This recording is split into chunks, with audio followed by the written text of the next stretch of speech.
किसकी चाहत में क्या अच्छा क्या बुरा उसे कुछ समझ नहीं आता। मेरी शादी अमित से हुई थी और शुरुआती 2-3 साल हमारे बीच सब कुछ अच्छा चल रहा था।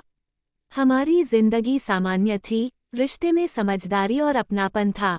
लेकिन एक दिन ऐसा आया जिसने मेरी पूरी दुनिया ही बदल दी।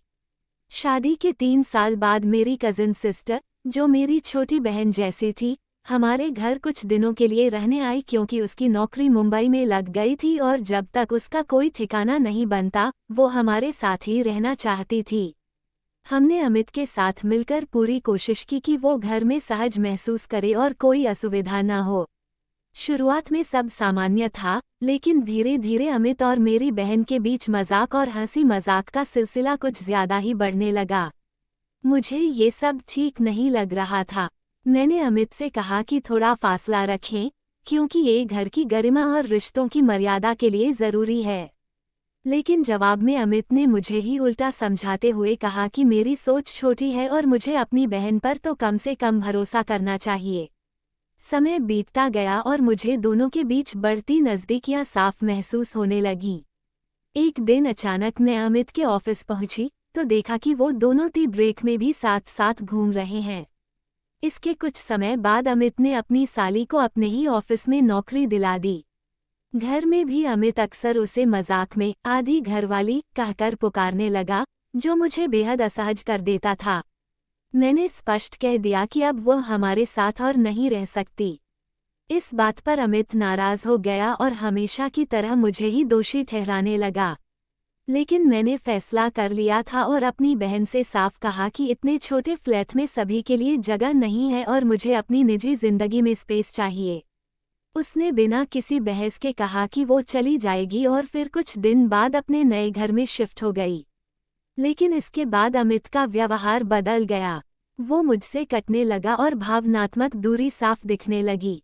मैं अंदर ही अंदर टूट रही थी, लेकिन खुद को संभालती रही। एक दिन अचानक मैंने अपनी बहन के घर जाने का फैसला किया, बिना उसे बताए। मैंने सोचा सरप्राइज दूंगी। जब उसके घर पहुंची तो दरवाज़ा खोलते ही उसका घबराया चेहरा बहुत कुछ बयां कर रहा था।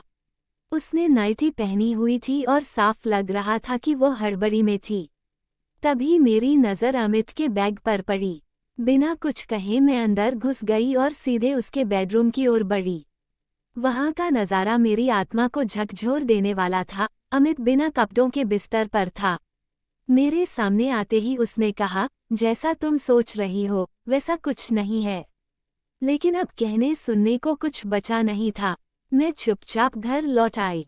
अमित और मेरी बहन पीछे पीछे मेरे पास आए और माफ़ी मांगने लगे। अमित ने कहा कि उससे गलती हो गई, लेकिन मेरे लिए ये सिर्फ गलती नहीं थी, यह विश्वासघात था। मैंने उनसे कहा कि अगर इतना ही प्यार है तो अब साथ रहो, लेकिन दोनों जानते थे कि वो रिश्ता सामाजिक रूप से स्वीकार नहीं किया जा सकता। फिर भी वो अपने तरीके से इसे निभा रहे थे।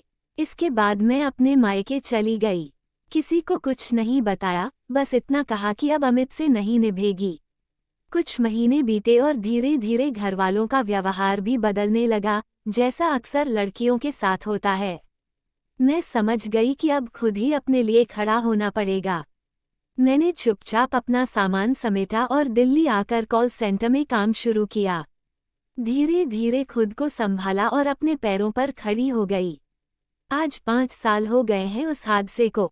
मेरी अपनी बहन ने ही मेरा घर उजाड़ दिया।